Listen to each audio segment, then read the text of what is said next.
In one sense, I was relieved because I think that one of the challenges that a children's champion often gets is, well, you're not a children's professional, you're not a member of government, you don't have access to all the data you need to back up your assertions. But I was confident that the observations that I'd made over the year that I'd been children's champion were correct, and that's why I was in a rush really to get my report published on the Tynwald Order paper in July, because I didn't want anyone to say that I was just copying Ofsted. So got my report out, then I didn't actually see the Ofsted report until fairly recently, and when I did, I was relieved that my observations had been ratified really by the extra data as well that Ofsted had access to, which I might not have done. So basically the main recommendations that I'm making off the back of my report mirror those of Ofsted, and then Ofsted obviously goes slightly further in certain areas because they had access to information that I didn't. Right, and seeing that you're independent, they're independent, it's two separate independent bodies with the same findings, with the same concerns. Is it something that should concern us as the public? That's a good question, actually. And yes, I think it is, because, first of all, it's government and Parliament who have to wake up to the idea that they are corporate parents, they are responsible for their corporate children, but also the wider community at large. I think we haven't been having these national conversations about children in care and care leavers, and we do need to. I know care leavers talk to me about the stigma that they still come across, while they're in school. Sometimes parents or other parents can be a bit sort of reluctant at the idea that their own child might be making friends with a child who's in care. They don't like that idea. There's still a stigma there, especially amongst the older generation, and this is really something that we need to tackle. And I think that in the wider community, not just parents, but let's say business owners, for example, need to be thinking about, could I make my business a more caring business? Could I offer apprenticeships?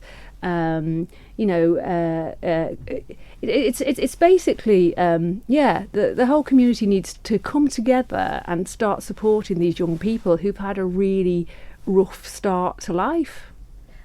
When the Ofsted report was released, I spoke to the health minister and I spoke to a member for Manx Care, and they said at the time that Ofsted was visiting in April and May is when they had already identified most of the issues or the findings that Ofsted had now raised, and they said that work had already started or it was being done.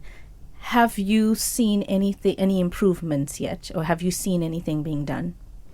I know that work is now in progress in certain areas, which is good, but I would throw that back at them and say, well, why weren't you doing something about it before? If you knew that these things were a problem, why weren't you already tackling them? At the same time, department and Manx Care did ask Ofsted to come in, so it's not like they're trying to hide anything. They actively wanted to be inspected because they wanted to be told what needed to be done. I think often from Manx Care's point of view, they know that changes need to be made, and they're trying to operate, within this cost envelope that they've got. And sometimes, from their point of view, they would say, "Well, we haven't got the resources." But again, I would say, well, you need to be shouting louder because these children have got no one to speak up for them on their behalf. So they have to come first. We have to be constantly alert to their needs, and the Department of Health and Social Care needs to have in my opinion, a better overview of what's going on so they can keep track. Fostering is an example. How can there have not been any foster care recruitment for 5 years? Government must have known that it wasn't going on. So why wasn't it doing something about it? I think you raised a very important question there when you said, why wasn't it tackled sooner? I mean, we've had your report. We've had 2 previous children's champion who've also had reports. And I think it kind of echoes what your report was saying as well, or it's close to what your report was saying as well. Why didn't they act sooner? Well, take accommodation as an example. I mean, I was on the Tynwald committee where Tynwald very clearly told government back in 2018-19, sort out accommodation for care leavers. It's not good enough. Nothing happened. I mean, to be fair, there was a global pandemic in the middle of all that. However, it wasn't automatically picked up and moved along with the new administration at the beginning. I've certainly been talking about it since the beginning of this administration. Too often, care leavers issues get caught up in everything else. So, we know there's a housing crisis in general, but I would say to government, look, these are your corporate children. You're the corporate parent. You need to be putting them in a separate category. And, in November, Tynwald, I'll be asking Tynwald members to support me in asking government to sort this out, in particular accommodation for care leavers. Stop trying to carry out all these surveys into, I'll rephrase that, but, that government needs to be looking at care leavers specifically as a category, and coming forward with solid costed plans with dates attached to them as to when government is going to finally tackle the accommodation issue for care leavers. Speaking of the accommodation issue, I actually asked one of the Manx Care representatives at the meeting about this, and historically we've heard here at this, we in the newsroom, we've heard that some of the areas that these care leavers are placed in are questionable areas. So it kind of becomes a cycle, if that makes sense. Yeah, I think as a corporate parent, government should be looking for, government should be making sure that everything it does for children who are in care and care leavers is no worse than what people would expect for their own children. So, I've talked to care workers who have described to me how upsetting it is when they have to leave a care leaver, let's say in a questionable bedsit somewhere where they're surrounded by other people who are not the kind of people who are desirable, who you wouldn't want to be around your own child, and they've had to leave them there because there's nowhere else for them to live, and that should not be happening, not at all. Would you say you'd like to see, David Ashford has been made the chair of the housing boards. Would you like to see him also prioritise accommodation for these care leavers? Yes, absolutely. It's something I asked for when I was on the Housing and Communities Board, was to put housing for care leavers in a separate category so that it could be tackled, as one project. David Ashford was the Minister for Health and Social Care, so he obviously knows that this is an issue. I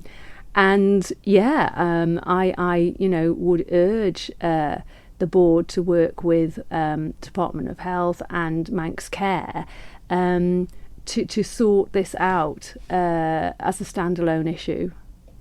And last you were here, we spoke about the over 16s and when they go into semi-independent homes, and you said that at 16 you're still a child, you're still vulnerable. the Ofsted report also mentioned them still being vulnerable and them not equipped enough to look after themselves. The representative that I spoke to said that they're now looking at a way to kind of change that into a sort of similar to a children's home to kind of prepare them more. I'm not sure if you were given that same feedback, but hearing that some sort of changes is happening, how does that make you feel? I feel more confident that things will improve.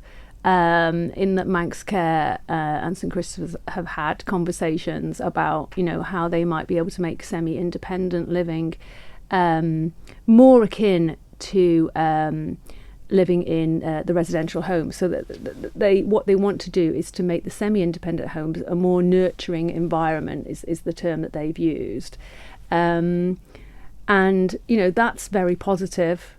I still don't see why children who are in children's homes, if we have enough children's homes, I don't see why we can't have children who are growing up in a home that is their home, and then as they get older, the care they receive evolves with them. I don't see why this can't happen, so that it's not the case that they get to 15 and then they get told, oh right, next year you've got to move into semi-independent accommodation, so let's start preparing you, and then they move into semi-independent, which to my mind is far too much for a 16-year-old to be in charge of their own finances and buying their own food and having to, it's all too much at the same time as being at school.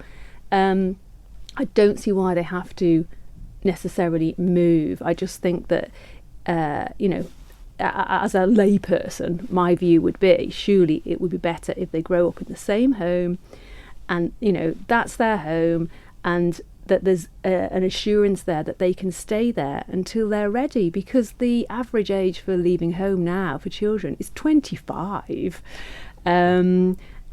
So really they should have this assurance that they've got that support in place so that they can sort themselves out, basically, because it takes time, and I think this is the reason why a lot of care leavers don't say achieve as many GCSEs as they would like to. There's so much upheaval going on in their lives that education is very often the last thing on their minds that they can concentrate on. So I think they need that stability and that knowledge that into early adulthood they've got this solid home. I think my last question would be, and I wish I brought my notes up because I had all of these notes earlier, from the report, as the children's champion, when you read some of the findings in the report, I'm going to try and quote from what I remember. We had a child admitting to selling sex for money just so they could buy drugs. The report said that children were not listened to, or they didn't feel listened to at the right time. I think it also had something about children in care that didn't have enough opportunities in terms of job opportunities and things like that. As the children's champion, when you read things like that, are we failing the children in that current form that the report is? Do you think we're failing the children because they are the future? Yeah, absolutely. I don't think you can read a report which says that a child is admitted to having sex for money in order to buy drugs. I don't think you can read that without saying, we are failing children here. Not every child, this is not every child. However, even if there's only one of our children, that's one of our corporate children. One of our corporate children, one of government and Tynwald's corporate children, has admitted to selling sex in order to buy drugs in a children's home. That is shocking. I'm talking to the new multi-agency safeguarding hub next month, and I'm going to be talking to them, finding out what their solutions are to these kind of issues, because that's one child too many. I think from my side I've got everything I need. Is there anything you'd like to add or you'd like to say? I don't think so at the moment. Anything we missed out that you... They also found similar findings to what you had about respite care, not having enough provision for respite care or for children with disabilities. I don't know if you'd want to touch on that. That's another. Respite care. Ofsted also picked up on the fact that we don't have adequate overnight respite care for children who have complex needs and complex disabilities. I'm talking with government. I had a meeting yesterday to see how we can solve this problem. That's also connected with accommodation for care leavers, because at the moment, if we have young people leaving care who need to be living with a care worker of some kind, we don't have that accommodation. So at the moment, the overnight respite care facility is being used for that purpose, and but on both sides, both those issues need to be sorted out immediately. I think my last thing is, so I think somewhere in the Manx Care Report, in their response, I'm not sure if you've got that as well, but there's something that they said they're going to look at. It's a legislation change. I don't have my notes in front of me, and they said it will be looked at in the young and the children's. I'm sorry, babe. No, don't worry. I know what you're talking about. But it'll only be looked at, I think, in 2026. We're in 2023 now. Ofsted is saying this is the problem. Something needs to happen, and we're prioritizing it for 3 years from now. As the children's champion, what do you make of that? Well, at the beginning of this administration, I did talk with government about the fact that we still don't have corporate parenting in legislation in the Isle of Man. Unlike the rest of the British Isles. I did talk about whether I might be able to bring a private member's bill, just to bring that in. The recommendation at the time was that it would happen far more quickly if it was rolled up into an existing work stream, which the Department of Health and Social Care have. And they are planning to amend the Children and Young Persons Act, and that perhaps that could be made at the same time. I also then asked, well, what about care leavers legislation? Because again, I was prepared to bring in a standalone leaving care bill, but I've been given assurances that leaving care legislation will also be worked on with the amendments to the Children and Young Persons Act. 2026, I know it seems ages, and I really would not want to wait that long. However, I do know that the Attorney General's chambers are, that they try to juggle, legislation coming in from all the different departments. So, if I can be assured that legislation is going to definitely go through before the end of this administration, then I'll be happy. Thank you for making it to the end of the Little Manx Radio newscast. You are obviously someone with exquisite taste. May I politely suggest you might want to subscribe to this and a wide range of Manx Radio podcasts at your favourite podcast provider, so our best bits will magically appear on your smartphone. Thank you.